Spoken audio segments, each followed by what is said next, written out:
Hello. Hello. Morning. My, this is a grand way to start the day. Bit different from what it used to be, I can tell you. I can remember like it was yesterday. It wasn't half so comfortable. Took a bloke a good hour to get to work. As for the view, if you can call it a view, you needn't ask when you were getting near the town. You knew without looking.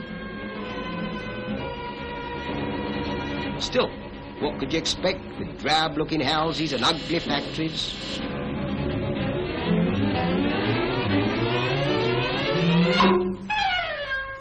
Not even a blooming place for the kids to play in.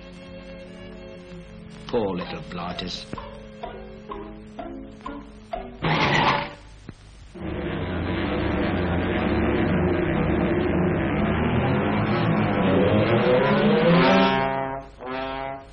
I tell you, by the time I got to work, I was all in. Well, one day I was proper fed up with it all. It seemed to me we'd made a real mess of things in our town. Still, if you can make a muck-up of things, you can put them right. Boy, that's when I had a great idea. And it seemed I wasn't the only one. Oh, no.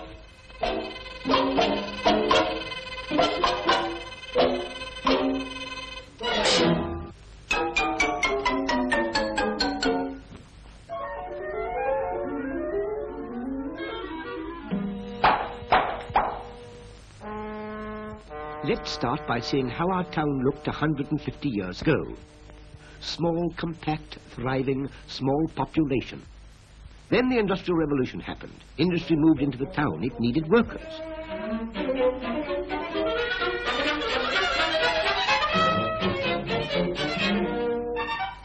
The town was now unhealthy and crowded.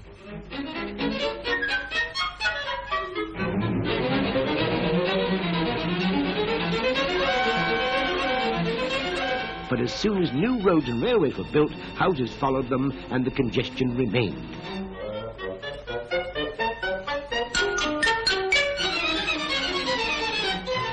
In fact, our town has turned into a monster.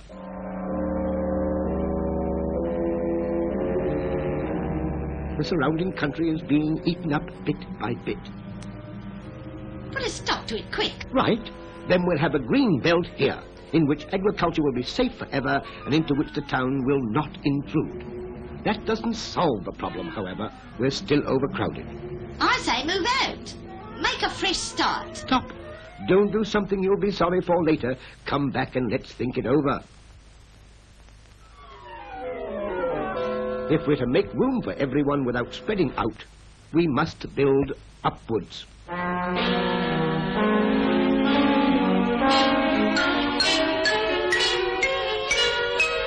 Don't be silly, I'd never get the pram up there.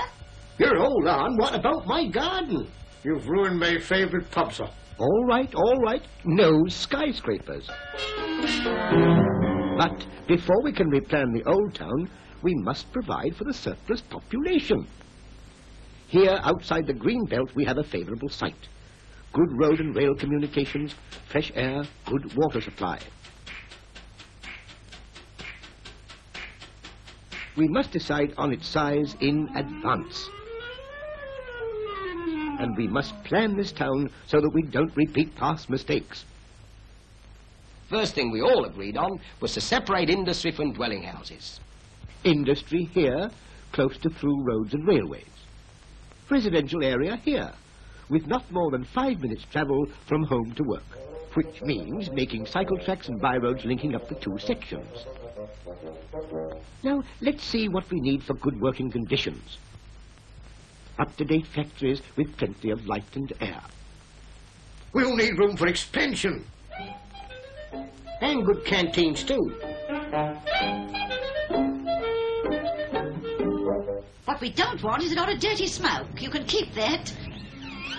Oh, we can't always cut down the smoke, but we can site the factory downwind.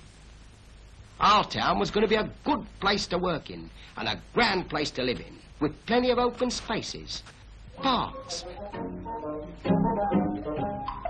and playing fields where people could enjoy them, flower gardens.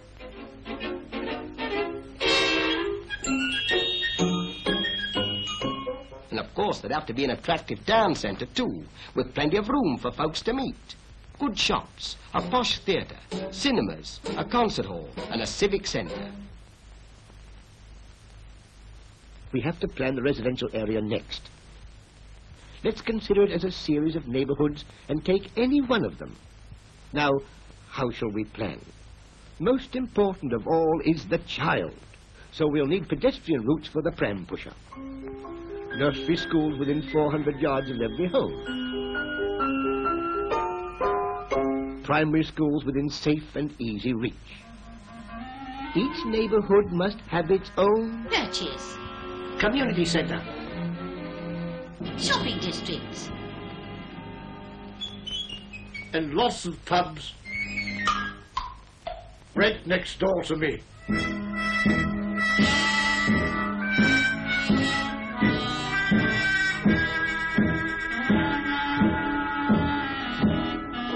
Oh, no, you don't.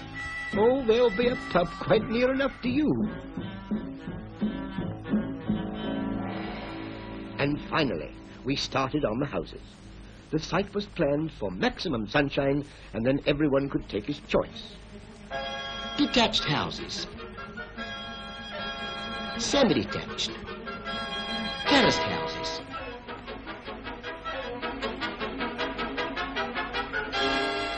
flats for people who wanted them,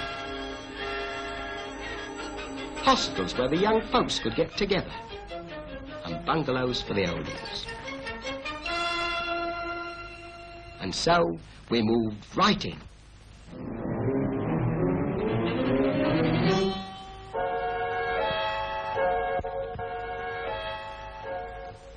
I'm telling you, it works out fine.